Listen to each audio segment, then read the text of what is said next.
Welcome back to Fantasy 1.0. Today we're going to talk about early season pickups. Oh, I hit the camera.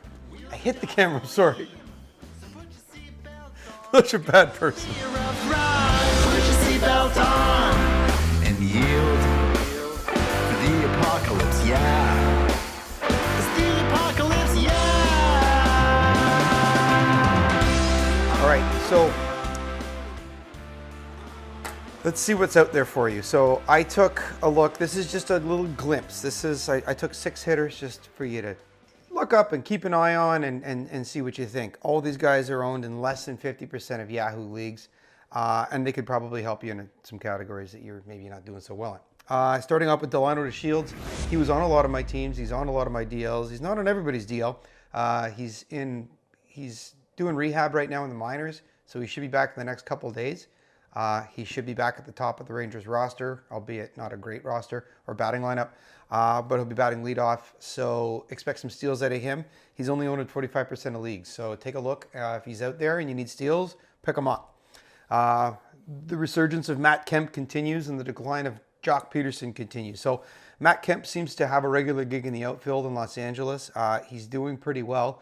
He's only 44% owned, and I mean, if you get 80% of Matt Kemp for 4 or 5 years ago, that's a pretty good pickup. That's a great 4th or 5th outfielder. So again, just take a look. If these guys are available in some of your leagues, just pick them up and put them on your bench, in my opinion. Bradley Zimmer, so he had a terrible start to the season. Well, everybody in Cleveland had a terrible start to the season. The entire lineup has been terrible so far. Can I see terrible anymore? Probably. So looks like he's still hitting the bottom third of the lineup, but he's starting to swipe bags and he's starting to hit again, and they still have him playing in the outfield. He was probably drafted and dropped.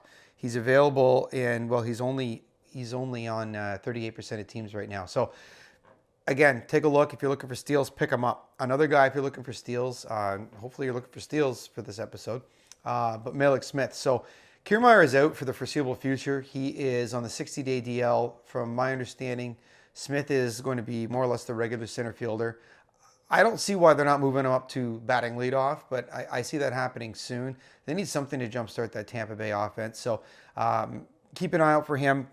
He's only owned in 33% of leagues. Again, a guy who's could swipe 40 bags if he's up here for the rest of the season, and you can get him for nothing on waivers. Preston Tucker. So Preston Tucker's been a bit of a thorn in my side because I got Acuna in a bunch of my teams, and as long as he keeps hitting and Acuna's not exactly tearing the leather off the ball in the minors, then Acuna's going to stay down there. So pick up Preston Tucker. He's ripping it up. I don't remember what he's got in terms of RBIs. I think he's got like 18 RBIs so far this year. They can't keep him out of the lineup. Atlanta's had a great offense so far. So even when Acuna comes up, I think a lot of people, their reluctance to pick him up is because they think, well, Acuna's going to come up and he's not going to have a job. He's only owned at 32% of leagues. But I think Nick Markakis, who's having a pretty good season himself, I think that eventually he's going to get bundled up and traded, as a 4th outfielder on a team that's going to compete for the wild card or for the division win.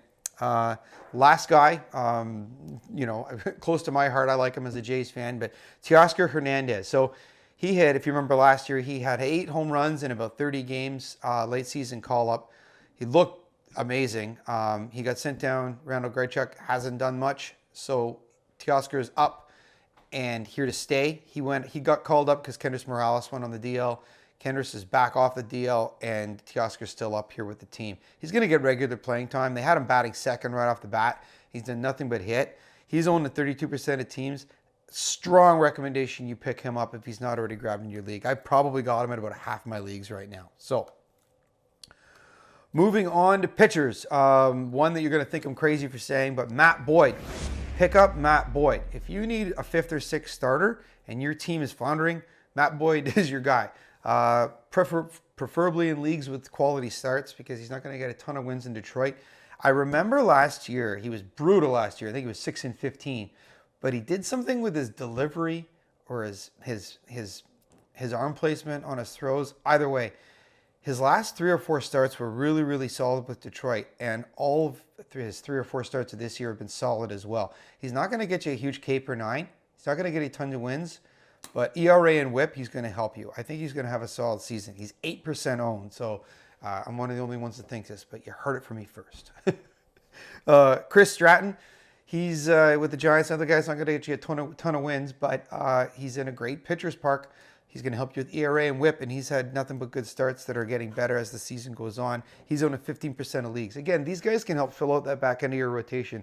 If you've got Tanaka and you're willing to, or you're considering benching him, which I think you should right now until he figures out how to get proper control with his cutter, then you need these guys. You need these guys to keep your team competitive. Mike Foltynewicz. He's always looks like he's got some good potential. Didn't really show it in the minors, but he's shown it in the back end of the Braves rotation the past couple of years. He's doing well this year. He pitches every game. It seems like it's 5 or 6 innings, 1 or 2 runs, 7, 8 Ks. So until that changes, I say pick him up. He's trending upward right now. He's owning 35% of leagues. But if he's there and you're having some trouble at starting pitching, pick him up. Zach Wheeler, 22% of leagues. People are worried that he's not going to. I think that there's some worry that he's not going to sort of stick in the rotation. Matt Harvey's not going to stick in the rotation. I think he's got one more start left,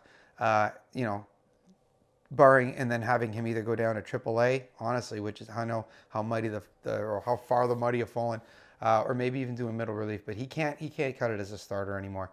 I think Zach Wheeler is going to stick up with the club.